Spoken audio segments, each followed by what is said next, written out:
मानव जीवन का अस्तित्व किसानों से ही है। नमस्कार दोस्तों, मैं हूं देव और देवनिधि एग्रो में आप सबका एक बार फिर से स्वागत है। दोस्तों, आज मैं हाल ही में संसद के दोनों सदनों में पारित कानून बन चुके कृषि बिल 2020 के बारे में बात करूंगा। इस वीडियो को अंत तक जरूर देखिएगा ताकि आप इसका आकलन कर पाएं कि ये बिल कितना फायदेमंद है और कितना नुकसानदेह है। और ऐसे ही किसानों और उपभोक्ताओं से संबंधित वीडियोस के लिए इस चैनल को सब्सक्राइब जरूर करें। इस बिल के बारे में मैं आपको वो बातें बताऊंगा जो एक किसान होने के नाते मैंने खुद ने समझा है। इस बिल में 3 अध्यादेश पारित हुए हैं और इन तीनों का विवरण मैं आपको बारी बारी से बताऊंगा। इनके लाभ भी बताऊंगा, इनकी हानियां भी बताऊंगा। पहला, कृषि उपज वाणिज्य और व्यापार संवर्धन और सुविधा विधेयक 2020। दोस्तों, इस विधेयक में किसान को ये पूरी छूट दी गई है कि वो अपनी उपज पूरे देश में कहीं भी बेच सकता है। उसके लिए ये बाध्यता नहीं है कि वो अपनी उपज अपने क्षेत्र के मंडी या फिर सरकार के एमएसपी पर ही बेचेगा। और अगर वो अपनी उपज पूरे देश में कहीं भी बेचता है तो उसको किसी भी तरीके का मंडी या अतिरिक्त शुल्क देय नहीं होगा। इससे किसानों को ये फायदा हुआ है कि उनके अवसर खुले हैं। इससे व्यापारियों में प्रतिस्पर्धा बढ़ेगी और व्यापारी किसानों की उपज खरीदने के लिए एक बेहतर मूल्य निर्धारण करेंगे। इस विधेयक को मैंने पूरा पढ़ा है और मुझे नहीं लगता कि इस विधेयक में किसानों के अहित में कोई बात कही गई है। अब आते हैं अपने विधेयक नंबर दूसरे पर। दूसरा विधेयक कहता है मूल्य आश्वासन और कृषि सेवाओं पर किसान सशक्तिकरण और संरक्षण विधेयक 2020। दोस्तों, ये विधेयक आजकल कॉन्ट्रैक्ट फार्मिंग के नाम पर जाना जा रहा है, यानी कि हम समझ सकते हैं कि ये विधेयक कॉन्ट्रैक्ट फार्मिंग को बढ़ावा दे रहा है। अब कॉन्ट्रैक्ट फार्मिंग के फायदे किसानों को क्या क्या हैं? पहली बात तो ये कि अगर कोई भी उद्योगपति या कोई भी कंपनी अगर किसानों से कॉन्ट्रैक्ट करती है तो उपज के पहले ही उनके मूल्य का निर्धारण कर लेती है कि किसान की उपज उतने ही मूल्य में खरीदी जाएगी, बाजार में उसका मूल्य चाहे जो कुछ भी हो। इस विधेयक का उद्देश्य किसान की आय बढ़ाना और उसकी आय संरक्षित करना है, यानी कि बाजार भाव कुछ भी हो, परिस्थितियां कैसी भी हो, लेकिन अगर कॉन्ट्रैक्ट एक बार हो गया तो किसान की उपज उसी मूल्य में बेची जाएगी और उसी कंपनी को दी जाएगी जिसके साथ उसका समझौता हुआ होगा या एग्रीमेंट हुआ होगा। दोस्तों, इस विधेयक में मुझे 3 कमियां नजर आईं। मैं आपको बताता हूं वो कमियां क्या क्या हैं। पहली कमी ये है कि अगर किसान किसी उद्योग से या किसी कंपनी से कॉन्ट्रैक्ट कर लेता है और बाजार में उस उपज का मूल्य बढ़ जाता है तो मजबूरी में उस किसान को उसी कंपनी को उसी मूल्य में देना होगा जिस मूल्य में किसान और कंपनी के बीच में एग्रीमेंट हुआ है।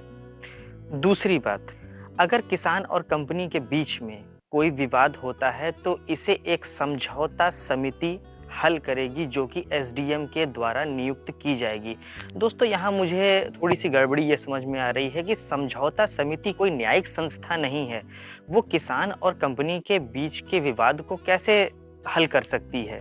इसके लिए एक न्याय व्यवस्था होनी चाहिए थी। अगर कोई विवाद उत्पन्न होता भी है तो उसे न्यायालय में उसका निस्तारण किया जाना चाहिए था, ना कि कोई समझौता समिति बनाकर।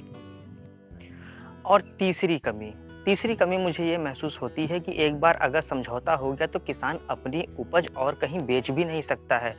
अगर बाजार में भाव अच्छा है तो ना वो मंडी में बेच सकता है और ना ही वो सरकार को बेच सकता है एमएसपी पर।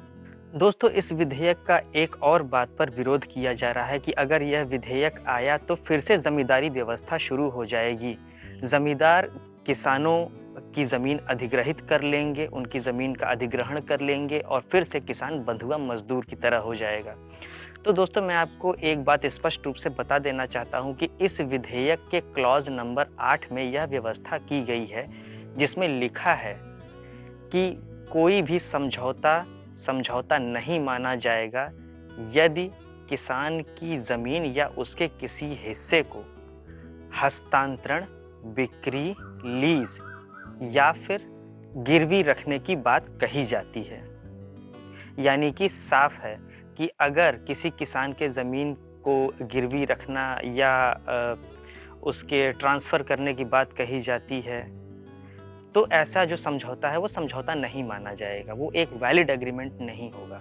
और अगर कोई भी कंपनी किसान की ज़मीन पर कोई निर्माण करती है तो अपने समझौते यानी कि एग्रीमेंट के तहत उस समय के अंदर या तो वो अपने निर्माण को हटा लेगी या तो उस निर्माण पर मालिकाना हक किसान का ही होगा। तो किसानों को चिंता करने की कोई आवश्यकता नहीं है, उनकी ज़मीन कहीं नहीं जाने वाली है। इस विधेयक से ज़मींदारी प्रथा शुरू नहीं होगी। और तीसरा विधेयक है आवश्यक वस्तु अधिनियम संशोधन 2020। दोस्तों, इस विधेयक में ये प्रावधान किया गया है कि जितनी भी आवश्यक वस्तु थी, जैसे कि आपका गेहूं हो गया, चना हो गया, दालें हो गई, चावल हो गया, गेहूं हो गया, यानी कि जो भी इसेंशियल चीज़ें जो खाने पीने के लिए या रोज़मर्रा की ज़िंदगी में आवश्यक होती है, उनका भंडारण नहीं किया जा सकता था। लेकिन अब इस संशोधन के बाद उनका भंडारण किया जा सकता है जब तक कि कोई इमरजेंसी ना हो। और ये ऑप्शन किसान, व्यापारी या उद्योगपतियों सबके लिए खोल दिया गया है, जो कि मेरे हिसाब से गलत है।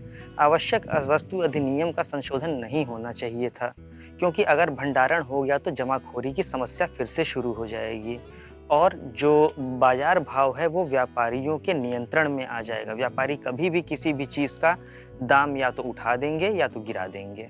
शायद सरकार को पता नहीं है कि किसान भंडारण नहीं कर सकते हैं, उनकी इतनी क्षमता ही नहीं है, उनकी स्थिति ही ऐसी नहीं है कि वो भंडारण कर पाएँ। और अगर वो भंडारण कर भी लेते हैं किसी तरीके से, तो उनको अपनी उपज को बेचना होगा, क्योंकि किसान की स्थिति ऐसी है कि जब तक वो अपनी उपज को बेचेगा नहीं, तब तक वो अगली फसल की तैयारी नहीं कर सकता है।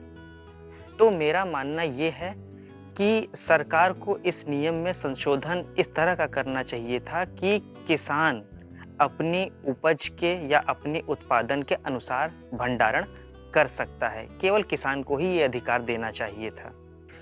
कृषि बिल में सबसे अच्छी बात यह है कि पुरानी व्यवस्था यानी कि मंडी और एमएसपी को नहीं हटाया गया। अगर किसान को किसी भी तरह का ऑप्शन या किसी भी तरीके का विकल्प नहीं मिलता है, तो कम से कम उसके पास एक विकल्प तो है कि वो अपना अनाज या अपना उत्पादन मंडी में या सरकार को सीधे तौर पर एमएसपी पे बेच सकता है। उम्मीद है दोस्तों मेरी ये वीडियो आपको अच्छी लगी होगी, इससे आपको कुछ जानकारी प्राप्त हुई होगी।